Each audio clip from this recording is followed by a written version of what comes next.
नमस्कार दर्शक बंधु, जय जगन्नाथ। आज भिडियो को आपण मानक स्वागत। दर्शक बंधु, आज भिडियो रे आमे जानिबा कुंभ राशि व्यक्ति मानकर जून मासटी किपरि रहिबा आगु जाउची। हां दर्शक बंधु, कुंभ राशि व्यक्ति मानकर मासिक राशिफल विषय आलोचना करिबा, कारण एही जून मासरे बहुत बड़ बड़ ग्रह मानकर राशि परिवर्तन हेउछि। कुंभ राशि व्यक्ति विशेषकर जून मासटी किपरि कटिबा आगु जाउछि संपूर्ण भावे आज भिडियो रे आमे जानिबा, से सब विषय आलोचना करिबा। कुंभ राशि व्यक्ति मानकर स्वास्थ्य, शिक्षा, प्रेम संपर्क, वैवाहिक जीवन, भाग्य, भविष्यत, क्यारियर एवं बिजनेस विषय रे संपूर्ण भावे जानिबा। आज रही भिडियो रे नवग्रह मानकर स्थिति मध्य देखिबा। नवग्रह कि प्रकार फल देवा जाउछन्ते से सब विषय मध्य जानिबा। शेष रे अशुभ प्रदान करुथिबा ग्रह मानक पई किछि विशेष प्रतिकार मध्य जानिबा। हां दर्शक बंधु, सेति पई भिडियोटी को आरंभ रु शेष पर्यंत निश्चिंत देखंतु। भिडियो को जमा भी मिस करंतु नहीं, कारण यही भिडियो से सब भाग्यशाली राशि मानक पई अत्यंत महत्वपूर्ण रहिबा आगु दर्शक बंधु। यही भिडियोटी जन्म राशि एवं चंद्र राशि उपर आधारित। जून मासरे कुंभ राशि व्यक्ति मानकर नवग्रह विषय रे संपूर्ण भावे जानिबा आज रही भिडियो रे। जदि आपनकर कुंभ राशि होई थाए, आपण ईश्वर को सच्चा हृदय रो भक्ति करंदे, तेबे भिडियोटी गोटे लाइक करबा सहित कमेंट बॉक्स रे जय शनिदेव लिखि दियंतु। प्रभु शनिदेवंकर विशेष कृपा आपनको मिलिबो। हाँ दर्शक बंधु, भिडियोटी को आरंभ करने पूर्व सर्वप्रथम भगवान शनिदेव को आशीर्वाद प्राप्त करने को हेले भिडियोटी गोटे लाइक, कमेंट, शेयर और चैनल को सब्सक्राइब करने को जमा ही भूलु ना। तेज दर्शक बंधु, कुंभ राशि राशि चक्रर 11 नंबर राशि। यह छड़ा यह राशि होउछि शनिंकर राशि अधिपति। हाँ दर्शक बंधु, शनि कुंभ राशिर अधिपति अटंती। कुंभ राशि रे वर्तमान राहु महाग्रह चलन करुछंती। सेतिपई अनेक कुंभ राशि व्यक्ति माने चिंतित अछंती। भयंकर परिस्थिति सेमानक मन रे रहिछि। मन रे धारणा रहिछि समय भलरे कटिबो ना खराब रे कटिबो। राहु 18 मास धरी चलन करुछंती कुंभ राशि रे। सेतिपई विभिन्न प्रकारर मानसिक दुश्चिंता देई कुंभ राशि व्यक्ति माने गति करुछंती। हाँ दर्शक बंधु, जीवनर धारा क्यों भली हेबो, सब शुभ हेबो ना राहुंक जोगु सब बिगड़ी जीवो, सब खराब हो यही भरी भावना नहीं कुंभ राशि व्यक्ति माने चिंतार अछंती। जदि आपनकर कुंभ राशि होइथे, आपण निश्चिंत भावे आपनक मन रे यही कथा आसीथिबो। तेबे दर्शक बंधु, संपूर्ण सत कथा आज रही भिडियो रे आमे जानिबा। कुंभ राशि व्यक्ति मानक पई जून मासटी किपरि रहिबा आगु जाउछि। कुंभ राशि हेउछि गोटे सुंदर इंटरभेंट राशि, जे कि निजर मनर कथा को सब बेले मन भितर दबाई रखिबारे सक्षम होइथांते कुंभ राशि व्यक्ति माने। जदि आपनकर कुंभ राशि होइथाय, निश्चिंत भावे आपण अनुभव करुथिबे। आपण जदि मन रे किछि भाबी थांती, कहा आगे परिप्रकाश करबा को भल पांते नाही, आपनक मन रे कोन चलीछि अन्य माने सहजरे धरि पारंती नाही। कुंभ राशि व्यक्ति माने बहुत इंटेलिजेंट होइथांती। कुंभ राशि व्यक्ति माने सदा सर्वदा निजर मनर कथा मन रखिया को भल पाई थांती। कुंभ राशि व्यक्ति मानकर व्यवहार सदा सर्वदा अन्यतम होइथाय। कुंभ राशि व्यक्ति मान सदा सर्वदा सेमानक जीवन रे विभिन्न प्रकार प्लान करी चली थांती। सेमानकर प्रकृत भावधारा, चिंताधारा, परिस्थिति अन्य माने केही भी जानी पारि न थांती। जदि आपनकर कुंभ राशि होइथाय, आपण निश्चिंत भावे अनुभव करुथिबे। आपण अनेक क्षेत्र रे शांत होइथिबा बेले किछि क्षेत्र रे बहुत बुद्धि विचारी अन्य मानक मध्य तांकर कर्म अनुसार व्यवहार करबा को पछांते नाही। कुंभ राशि व्यक्ति मानकर राष्ट्राधिपति शनि होइथिबारु कुंभ राशि व्यक्ति माने साधारणतः बहुत भाव रे एकुटिया रहिबा को पसंद करिथांते। एकुटिया रहिथांते मध्य अधिक कथा हेबा, अजथा कथारे समय नष्ट करिबा कुंभ राशि व्यक्ति मानको जमा भी पसंद होई न थाए। बहुत गहल स्थान रे जाई रहिबा को मध्य पसंद करि न थांते कुंभ राशि व्यक्ति माने। हाँ दर्शक बंधु, कुंभ राशि व्यक्ति माने सदा सर्वदा सब घटना विषय रे जानिबा को आगुआ रही थांते एवं सब विषय जानिबा को चेष्टा करि थांती। बहुत कथा निज भितरे चापिकी रखि थांते कुंभ राशि व्यक्ति माने। कुंभ राशि व्यक्ति मानक ऊपर जदि आपण किछि कथा कहते, ताहा तांको पाखरे गुप्त होई कि मध्य रही परिबो। हाँ दर्शक बंधु, प्राय कुंभ राशि व्यक्ति माने कोनोसी व्यक्तिक कथा को अन्य आगरे सेमिति किछि परिस्थिति न आसिले प्रकाश करि न थांती। तेबे दर्शक बंधु, जीवन एक परीक्षा अटे। प्रत्येक दिन जीवन रे संघर्ष दे जीवा को पड़ी थाए। जो व्यक्ति माने जीवन रे हारी जाई थांती, से माने डरी जाई थांती। हाँ दर्शक बंधु, ଆଜିର ଭିଡ଼ିଓରେ ଆମେ ଜାଣିବା କୁମ୍ଭ ରାଶି ବ୍ୟକ୍ତିମାନଙ୍କ ପାଇଁ ବହୁତ ଗୁରୁତ୍ୱପୂର୍ଣ୍ଣ ରହିବାକୁ ଯାଉଛି ଆଜିର ଏହି ଭିଡ଼ିଓଟି। କୁମ୍ଭ ରାଶି ବ୍ୟକ୍ତିମାନେ 2025 ବର୍ଷର ଜୁନ୍ ମାସରେ କେମିତି ସେମାନଙ୍କର ଦିନ କଟିବାକୁ ଯାଉଛି ସେସବୁ ବିଷୟରେ ସମ୍ପୂର୍ଣ୍ଣ ଭାବେ ଜାଣିବା।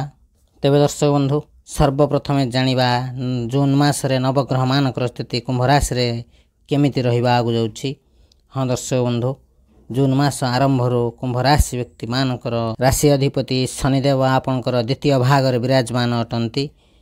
ଆପଣଙ୍କର ପ୍ରଥମ ଭାଗରେ ରାହୁ ଅଛନ୍ତି, ତୃତୀୟ ଭାଗରେ ଶୁକ୍ର ବିରାଜମାନ ଅଛନ୍ତି, ଆପଣଙ୍କର ଚତୁର୍ଥ ଭାଗରେ ସୂର୍ଯ୍ୟ ଏବଂ ବୁଧ ବିରାଜମାନ ଅଛନ୍ତି, ଆପଣଙ୍କର ପଞ୍ଚମ ଭାଗରେ ଦେବଗୁରୁ ବୃହସ୍ପତି ବିରାଜମାନ ଅଛନ୍ତି, ଆପଣଙ୍କର ଷଷ୍ଠ ଭାଗରେ ମଙ୍ଗଳ ବିରାଜମାନ ଅଛନ୍ତି, ଆପଣଙ୍କର ସପ୍ତମରେ କେତୁ ବିରାଜମାନ ଅଛନ୍ତି। ହଁ ଦର୍ଶକ ବନ୍ଧୁ, ଧ୍ୟାନ ଦେଇ ଶୁଣନ୍ତୁ। ସବୁଠୁ ପ୍ରଥମେ ଜାଣିବା ଆପଣଙ୍କର ସ୍ୱାସ୍ଥ୍ୟ କିପରି ରହିବ। ଏହି ଜୁନ୍ ମାସ 2025ରେ କୁମ୍ଭ ରାଶି ବ୍ୟକ୍ତିମାନଙ୍କର ସ୍ୱାସ୍ଥ୍ୟ କିପରି ରହିବାକୁ ଯାଉଛି। ଆପଣଙ୍କର ପ୍ରଥମ ଭାଗ ହୋଇଥାଏ ସ୍ୱାସ୍ଥ୍ୟର ଭାଗ, ଆପଣଙ୍କର ଇମ୍ୟୁନିଟି ସିଷ୍ଟମର ଭାଗ। ପ୍ରଥମ ଭାଗର ଅଧିପତି ଶନିଦେବ ଆପଣଙ୍କର ଦ୍ୱିତୀୟ ଭାଗରେ ବିରାଜମାନ ଅଛନ୍ତି।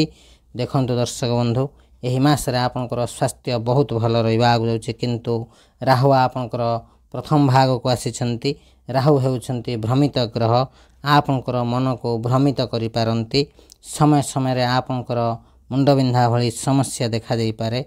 ହଁ ଦର୍ଶକ ବନ୍ଧୁ, ଛୋଟ ମୋଟ ସମସ୍ୟା ଦେଖାଯାଇପାରେ।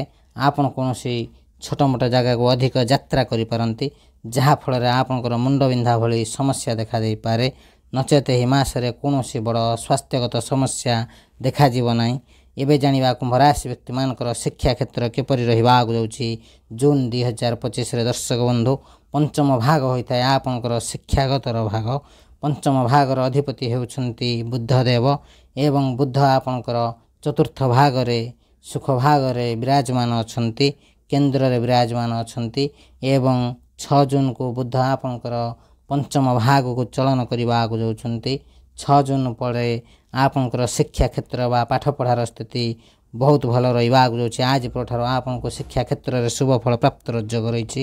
ଆପଣଙ୍କ ଯଦି କୌଣସି ଏକ୍ଜାମ୍ ରହିଛି ଏହି ମାସରେ ଆପଣଙ୍କ ପାଇଁ ସମୟ ବହୁତ ଭଲ ରହିବ। ଆପଣ ସମସ୍ତ ଏକ୍ଜାମ୍ରେ ଶୁଭ ଫଳ ପ୍ରାପ୍ତର ଯୋଗ ରହିଛି। କୁମ୍ଭ ରାଶି ବ୍ୟକ୍ତିମାନେ ଆପଣଙ୍କର ଶିକ୍ଷାଗତ ଯୋଗ୍ୟତା ବଢ଼ିବାକୁ ଯାଉଛି। ଆପଣ ସମସ୍ତ ଏକ୍ଜାମ୍ରେ ସଫଳତା ପ୍ରାପ୍ତର ମଧ୍ୟ ଯୋଗ ରହିଛି। ଆପଣ କୌଣସି ଉଚ୍ଚଶିକ୍ଷା କରିବା ପାଇଁ ବିଦେଶ ମଧ୍ୟ ଯାଇପାରନ୍ତି। କୁମ୍ଭ ରାଶି ବ୍ୟକ୍ତିମାନେ ପାଠପଢ଼ାକୁ ନେଇ କୌଣସି ବଡ଼ ଡିସିସନ୍ ମଧ୍ୟ ନେଇପାରନ୍ତି। କୁମ୍ଭ ରାଶି ବ୍ୟକ୍ତିମାନେ ଆପଣଙ୍କୁ ସବୁ କ୍ଷେତ୍ରରୁ ସଫଳତା ପ୍ରାପ୍ତର ଯୋଗ ରହିଛି। ହଁ ଦର୍ଶକ ବନ୍ଧୁ, ଏବେ ଜାଣିବା କୁମ୍ଭ ରାଶି ବ୍ୟକ୍ତିମାନଙ୍କର ପ୍ରେମ ଜୀବନ କିପରି ରହିବାକୁ ଯାଉଛି ଜୁନ୍ 2025ରେ। ହଁ ଦର୍ଶକ ବନ୍ଧୁ, ପଞ୍ଚମ ଭାଗ ବି ହୋଇଥାଏ ଆପଣଙ୍କର ପ୍ରେମର ଭାଗ, ଶିକ୍ଷାର ଭାଗ ଏବଂ ସନ୍ତାନର ଭାଗ। ଆପଣଙ୍କୁ ଯେପରିକି ଆମେ କହିଲୁ ପଞ୍ଚମର ଅଧିପତି ବୁଧ ଆପଣଙ୍କର ଚତୁର୍ଥ ଭାଗରେ ବିରାଜମାନ ଅଛନ୍ତି ଏବଂ ପଞ୍ଚମରେ ବିରାଜମାନ ହୋଇସାରିଛନ୍ତି ଜୁନ୍ 6 ତାରିଖରେ। ଆପଣଙ୍କର ପ୍ରେମ ଜୀବନ ବହୁତ ଭଲ ରହିବାକୁ ଯାଉଛି। ଆପଣଙ୍କର ପଞ୍ଚମ ଘରେ ଦେବଗୁରୁ ବୃହସ୍ପତି ମଧ୍ୟ ଅଛନ୍ତି, ଯାହାଫଳରେ ଆପଣଙ୍କର ପ୍ରେମ ସମ୍ପର୍କ ନିବିଡ଼ ହେବାକୁ ଯାଉଛି।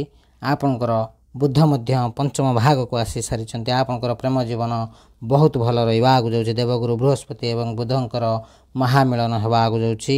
ଯଦି ଆପଣଙ୍କର କୌଣସି ପ୍ରେମ ସମ୍ପର୍କ ଅଧାରୁ ବନ୍ଦ ରହିଥିଲା କିମ୍ବା ବ୍ରେକଅପ୍ ହୋଇଥିଲା, ପୁଣି ଥରେ ଆପଣଙ୍କର ପ୍ରେମ ସମ୍ପର୍କ ଆରମ୍ଭ ହୋଇପାରେ। ଯେଉଁ କୁମ୍ଭ ରାଶି ବ୍ୟକ୍ତିମାନେ ସିଙ୍ଗିଲ୍ ଅଛନ୍ତି ସେମାନଙ୍କୁ ତାଙ୍କ ମନପସନ୍ଦର ପାର୍ଟନର ମିଳିପାରନ୍ତି ଏବଂ ଖୁବ୍ ଶୀଘ୍ର ଆପଣଙ୍କର ପ୍ରେମ ବିବାହ ମଧ୍ୟ ହୋଇପାରେ। ଯେଉଁମାନେ ବିବାହ ପାଇଁ ଉପଯୁକ୍ତ ଅଛନ୍ତି ସେମାନଙ୍କର ଖୁବ୍ ଶୀଘ୍ର ବିବାହର ମଧ୍ୟ ଯୋଗ ରହିଛି। ଆପଣଙ୍କୁ ଆପଣଙ୍କର ମନପସନ୍ଦର ଜୀବନସାଥୀରେ ମିଳିବାକୁ ଯାଉଛି।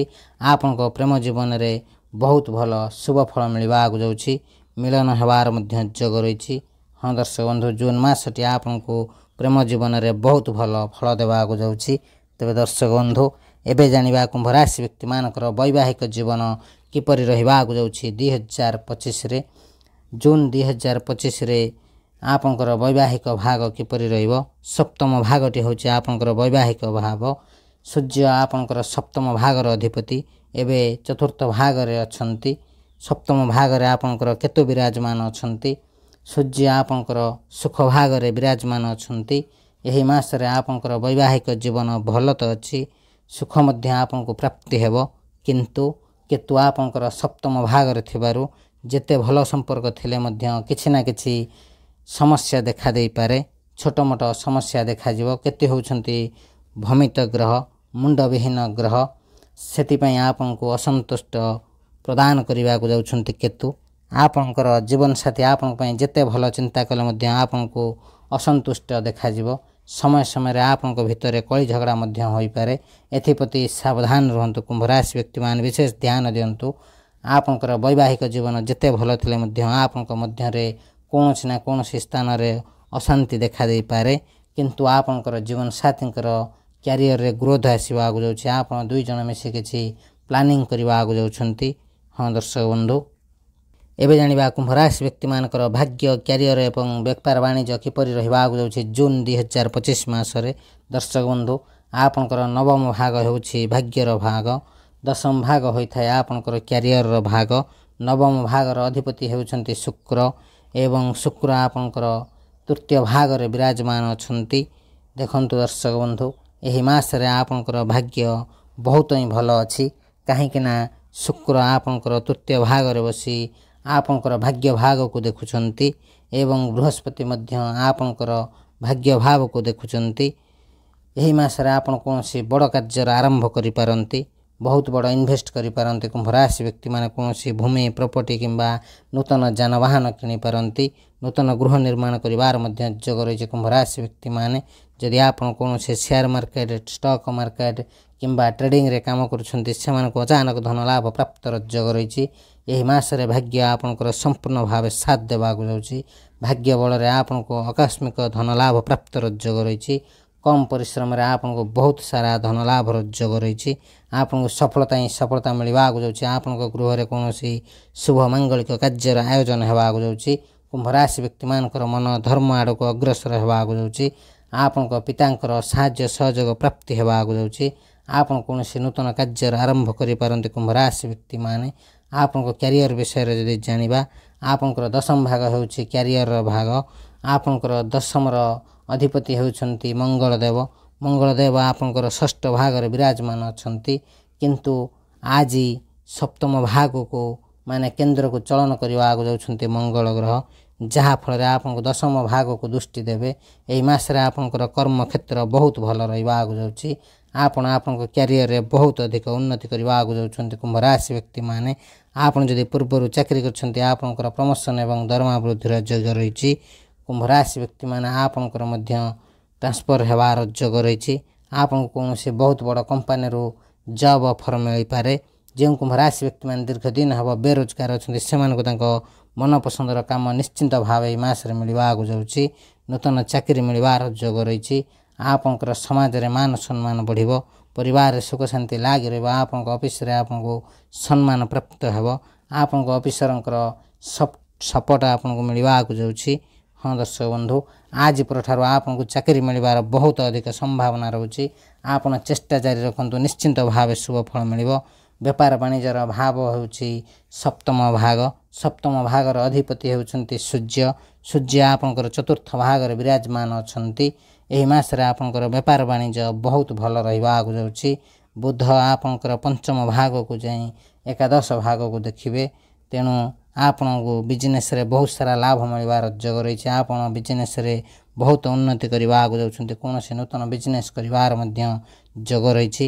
ଆପଣ ଯଦି ପାର୍ଟନରସିପ୍ରେ କୌଣସି ବିଜନେସ୍ କରୁଛନ୍ତି, ଆପଣଙ୍କୁ ନିଶ୍ଚିନ୍ତ ଭାବେ ଶୁଭ ଫଳ ପ୍ରାପ୍ତର ଯୋଗ ରହିଛି। ଆପଣଙ୍କର ପ୍ରତ୍ୟେକ ଦିନର ରୋଜଗାର ବଢ଼ିବାକୁ ଯାଉଛି। ଆପଣଙ୍କର ଫାଇନାନ୍ସିଆଲ ଗ୍ରୋଥ୍ ହେବାକୁ ଯାଉଛି। ଏବେ ଜାଣିବା କିଛି ଉପାୟ ବିଷୟରେ ଦର୍ଶକ ବନ୍ଧୁ। ଯେଉଁ ଉପାୟ ସାହାଯ୍ୟରେ ଆପଣଙ୍କର ଏହି ମାସରେ ଥିବା କୌଣସି ସମସ୍ୟାର ସମାଧାନ ହୋଇପାରିବ। ସର୍ବପ୍ରଥମେ ଆପଣ ଶନିଦେବଙ୍କର ବୀଜ ମନ୍ତ୍ର ଉଚ୍ଚାରଣ କରନ୍ତୁ। 108 ଥର ପ୍ରତ୍ୟେକ ଦିନ ଜପ କରନ୍ତୁ। ପ୍ରତ୍ୟେକ ଦିନ ହନୁମାନ ଚାଳିଶା ଜପ କରନ୍ତୁ। ନିଶ୍ଚିନ୍ତ ଭାବେ ଶୁଭ ଫଳ ପ୍ରାପ୍ତ ହେବ। ସୂର୍ଯ୍ୟଙ୍କୁ ଜଳ ଅର୍ପଣ କରନ୍ତୁ ଏବଂ କଳା କୁକୁର କିମ୍ବା କୁଆଙ୍କୁ କିଛି ଖାଇବାକୁ ଦିଅନ୍ତୁ। ଶୁଭ ଫଳ ପ୍ରାପ୍ତ ହେବା ସହିତ କୁମ୍ଭ ରାଶି ବ୍ୟକ୍ତିମାନଙ୍କର ଭାଗ୍ୟରେ ଉନ୍ନତି ଘଟିବ। ହଁ ଦର୍ଶକ ବନ୍ଧୁ, କୁମ୍ଭ ରାଶି ବ୍ୟକ୍ତିମାନଙ୍କ ପାଇଁ ସମୟ ବହୁତ ଭଲ ରହିବାକୁ ଯାଉଛି। ଏହି ଜୁନ୍ ମାସଟି ଆପଣଙ୍କୁ ଅତ୍ୟନ୍ତ ଶୁଭ ଫଳ ଦେବାକୁ ଯାଉଛି। ତେବେ ଦର୍ଶକ ବନ୍ଧୁ, ଯଦି ଆପଣଙ୍କର ଏହି ରାଶି ହୋଇଥାଏ, ନିଶ୍ଚିନ୍ତ ଭାବେ ଭିଡ଼ିଓଟି ଗୋଟେ ଲାଇକ୍, କମେଣ୍ଟ, ସେୟାର ଏବଂ ଚ୍ୟାନେଲକୁ ସବସ୍କ୍ରାଇବ୍ କରିବା ସହିତ କମେଣ୍ଟ ବକ୍ସରେ 100 ହଜାର जय शनिदेव लिखि दिंतु। प्रभु शनिदेव विशेष कृपा आप मिले। तेज दर्शक बंधु आज भिडियो को ये रखुचु। नमस्कार। जय जगन्नाथ। जय शनिदेव।